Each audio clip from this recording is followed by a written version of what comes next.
Oxygen বা supply দিচ্ছেন কে? যখন অক্সিজেনের টান পড়ে এক একটা অক্সিজেনের বোতল বিক্রি হয় মাত্র 1200 টাকা। 4 ঘন্টা অক্সিজেন নিতে পারে। 24 ঘন্টার এই যে অক্সিজেনের পয়সা যদি আমার আল্লাহ নিতেন, এই 24 ঘন্টা অক্সিজেনের পয়সা দিতে দিতেই আমরা ফুতুর হয়ে যেতাম। ঠিক না ঠিক? সব বিনা পয়সায় দান করছেন কে? সুন্দর ফুল, সুন্দর ফল, মিঠা নদীর পানি, আল্লাহ তোমার মেহেরবানি। তুমি কতই দিলে রতন, ভাই বেরাদর পুত্র স্বজন, ক্ষুধা পেলে অন্ন যোগাও, মানি চাই না মানি, আল্লাহ তোমার মেহেরবানি। প্রশংসা কার? তোমার হুকুম তলব করি আমি প্রতি পাই, তবু আলো দিয়ে বাতাস দিয়ে বাঁচাও এ বান্দায়। শ্রেষ্ঠ নবী দিলে মোরে তরিয়ে নিতে রোজ হাসরে, পথ না ভুলি তাই তো দিলেন পাক কোরআনের বাণী, আল্লাহ। শুকরিয়া কার? শুকরিয়া আদায় যারা করে তাদেরকে বাড়িয়ে দেন কে? বাংলাদেশের এত নিয়ামত একমাত্র আমরা শুকরিয়া আদায় করি কার? আর পিতামাতার শুকরিয়া আদায় করো কার কথা? আনিশকুরুলি ওয়ালিওয়ালিদাই। আল্লাহ বলছেন আমার শুকরিয়া আদায় করো, তারপরে পিতামাতার শুকরিয়া আদায় করো। যারা পিতামাতার শুকরিয়া আদায় করে না তারা আল্লাহর শুকরিয়া আদায় করে না। যেমন এই মাহফিলটা যারা করেছেন তাদের শুকরিয়া আদায় করছি। ঠিক না বা ঠিক? এটাই নিয়ম।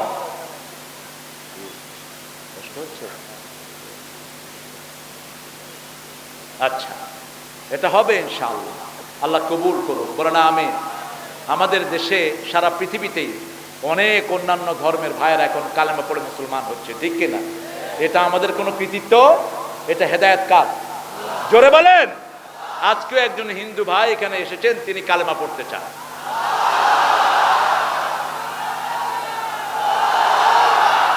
এটা আমাদের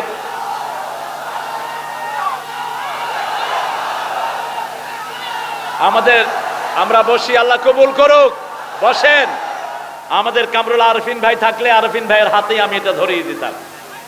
আমরা দেখতে হবে আমার এই ভাই ইচ্ছাকৃতভাবে কোরআন এই কালেমা পড়তে আসছে কিনা, কোনো প্রেসারে পড়ে তো নয়, এটা আমাদের দেখতে হবে।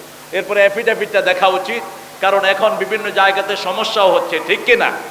আমরা আমাদের প্রশাসনকে কখনো সমস্যায় ফেলবো না, কোনো সন্দেহের ভিতরে রাখবেন না।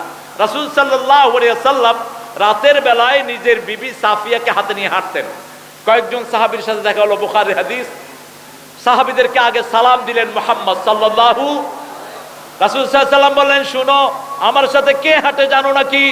সাহাবায়ে কেরাম রিদওয়ানুল্লাহি আলাইহিম আজমাইন বললেন, ইয়া রাসূলুল্লাহ আমরা তো সন্দেহ করি না।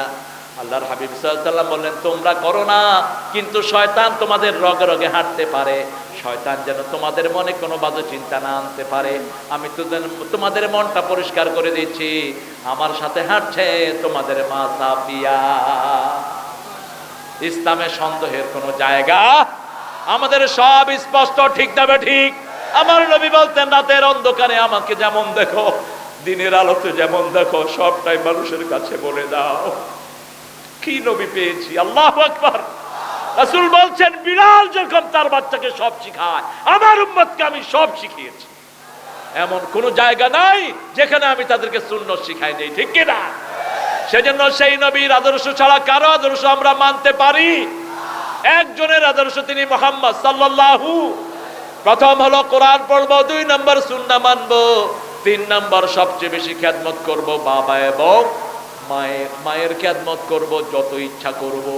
আল্লাহ বলছেন ইহসান করা। ইহসান কি? আনতা আবুদুল্লাহ কান্নাকা তারাহু ফাইন লাম তাকুন তারাহু ফাইন্নাহু ইয়ারাক। আল্লাহর ইবাদত করো যেমন তুমি আল্লাহকে দেখছো, যদি তুমি না দেখো আমাদেরকে সব সময় দেখছেন কে? আমার মা গেছে চলে, আমার বাবা গেছে চলে, দুজনারে জান্নাত দিও তোমার আরশ তলে। বলেন, মা গেছে চলে, আমার বাবা গেছে চলে, দুজনারে জান্নাত দিও তোমার আরশ তলে। কাকে, কি জন্য? আমি চেষ্টা করবো ইনশাআল্লাহ। আমার আরফিন ভাই আজকে থাকলো না কেন? না, আরফিন ভাই থাকলো না কেন আজকে? আমি মিরপুরকে ভালোবাসি। মিরপুর এটা একটা সুন্দর নাম, আলহামদুলিল্লাহ।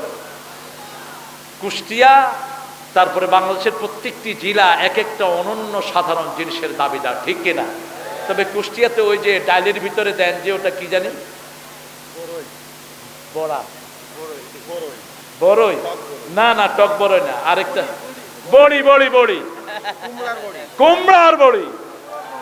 এটা বাংলাদেশের আর কোথাও হয়? এই কুষ্টিয়াতে হয়, আলহামদুলিল্লাহ বলে। আরো অনেক ভালো ভালো পিঠা এই কুষ্টিয়া থেকে আমাকে একজন ছেলে বানিয়েছেন, সেই মা আমাকে পাঠাতেন।